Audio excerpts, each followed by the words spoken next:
सभी साथियों को मेरा प्रेम भरा नमस्कार। मैं आपका होस्ट और दोस्त एस के यादव आप सभी का वार्म वेलकम करता हूं आज की इस वीडियो में, जहां मैं आपको सिखाने वाला हूं DDU GKY की लाइव एप्लीकेशन। तो कैसे हमें ये लाइव एप्लीकेशन करनी है, उसके लिए मैं लेकर चलता हूं आपको मेरी स्क्रीन पर। जैसा कि आप मेरी स्क्रीन पर देख पा रहे हैं, हम आए हैं ग्रामीण विकास मंत्रालय की वेबसाइट पर, मिनिस्ट्री ऑफ रूरल डेवलपमेंट की वेबसाइट पर। यहीं पर आपको पहले ही एक ऑप्शन मिलता है, register your self as project implementation agency, यानी कि PRN, राइट। तो PRN के लिए हमें रजिस्ट्रेशन करना है। न्यू रजिस्ट्रेशन और इनकम्प्लीट रजिस्ट्रेशन, दो आपको मोड मिलते हैं यहाँ पर। अगर आपने बीच में कोई रजिस्ट्रेशन इनकम्प्लीट छोड़ दिया है तो आप इनकम्प्लीट के साथ प्रोसीड करेंगे। अगर आपका नया रजिस्ट्रेशन है तो आप न्यू पर क्लिक करेंगे। आपको I have read and accept the above disclaimer आपको पढ़ लेना है और इसको एक्सेप्ट करते हुए आगे प्रोसीड कर देना है। यहाँ पर आपको जो है अपना आधार नंबर देना है, आधार नंबर को वैलिडेट करना है। उसके बाद आपको अपना mobile number, mail ID, authorise person का जो भी पैन है वो पैन आपको यहाँ प्रोवाइड करना है। उसके बाद जो आपकी ऑर्गेनाइजेशन है, आपकी जो संस्थान है, उसका टैन प्रोवाइड करना है आपको, उसको वैलिडेट करना है। और कैटेगरी ऑफ द ऑर्गेनाइजेशन में आपको जो है NGO सेलेक्ट करते हुए आगे बढ़ना है। NGO या कंपनी जो भी आप अप्लाई करना चाहें वो आप अप्लाई कर सकते हैं। तो चलिए मैं जल्दी से इस फॉर्म को कंप्लीट करता हूं और उसके बाद वैलिडेशन के साथ आपके पास दोबारा आता हूं। तो आप देखेंगे यहाँ पर कि हमने अपनी NGO की जो वेरिफिकेशन है वो कंप्लीट कर दी है और एप्लीकेशन को हमने यहाँ पर जो है सबमिट कर दिया है और हमें एक टेम्परेरी कोड यहाँ पर जो है मिल चुका है। चलिए आगे की जानकारी के लिए मैं स्क्रीन को थोड़ा सा ब्लर करूंगा, जिससे कि जो भी मेरी इन्फॉर्मेशन है वो पब्लिक ना हो और हम इस फॉर्म को जो है कंप्लीट फाइल करके आपको दिखाएंगे।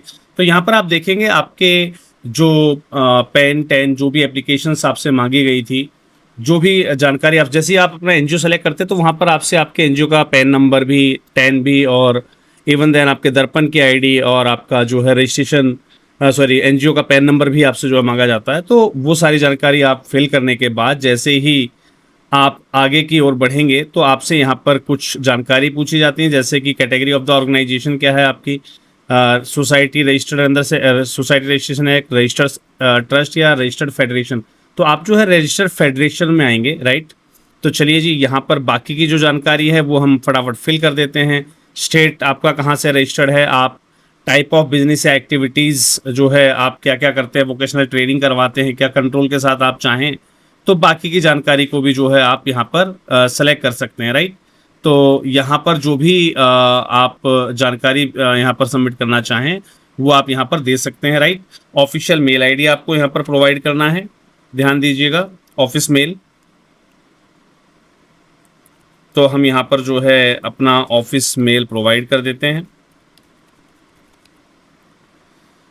ऑफिस का फ़ोन नंबर, वेबसाइट, ऑफिस का फैक्स नंबर, ऑफिस की फ़ोटो अपलोड करनी है, एड्रेस अपलोड करना है, राइट। तो यहाँ पर बाकी की जो जानकारी यहाँ पर छूट गई है वो आपको कंप्लीट कर देनी है और इसको सबमिट कर देना। मैं जल्दी से इसको जो है कंप्लीट करता हूँ, फिर वापस बढ़ते हैं आपकी तरफ। तो हमने अपनी जानकारी को यहाँ पर कंप्लीट फाइल कर दिया है और हम इसको जो है अब सेव करने जा रहे हैं। तो आप देखेंगे कि हमारा जो एप्लीकेशन है वो अब सेव हो चुका है।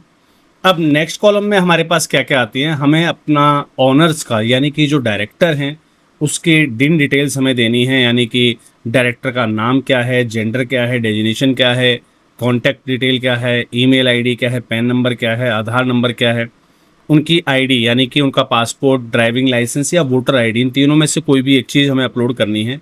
रिलेवेंट एक्सपीरियंस के बारे में हमें बताना है और अगर यहाँ पर हमें जो है उनका CV भी अपलोड करना है। तो ऑनर्स या जो डायरेक्टर्स हैं हमारी संस्था के या कंपनी के, उसकी हम डिटेल यहाँ पर जो है वो सबमिट करेंगे और जैसे ही एक को हम सबमिट कर लेंगे उसके बाद ऐड रो पर क्लिक करके हमें सेकंड जो पार्टनर है उसकी डिटेल हमें जो है यहाँ पर सबमिट करनी है।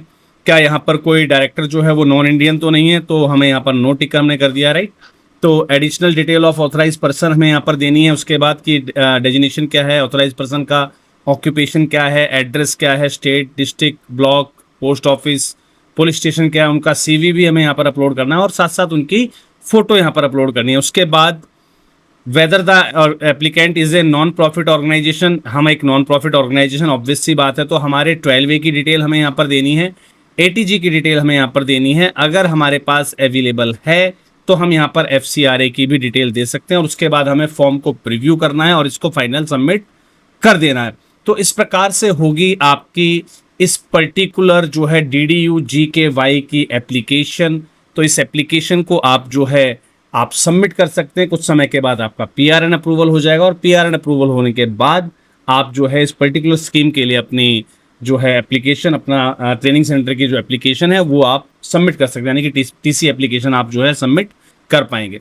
तो चलिए, उम्मीद करता हूं कि बड़े ही आसान भाषा में मैंने आपको इस पर्टिकुलर रजिस्ट्रेशन के बारे में समझाया, बताया, और उम्मीद करता हूं कि आप इसी तरीके से, बताए गए सुझाए गए तरीके से आप इस रजिस्ट्रेशन को जो है जल्द से जल्द कंप्लीट करेंगे और आगे अपनी एप्लीकेशन को जो है सबमिट करेंगे। चलिए, मिलते हैं अगले किसी और वीडियो में नई किसी जानकारी के साथ। तब तक के लिए सभी को जय हिंद, जय भारत, धन्यवाद।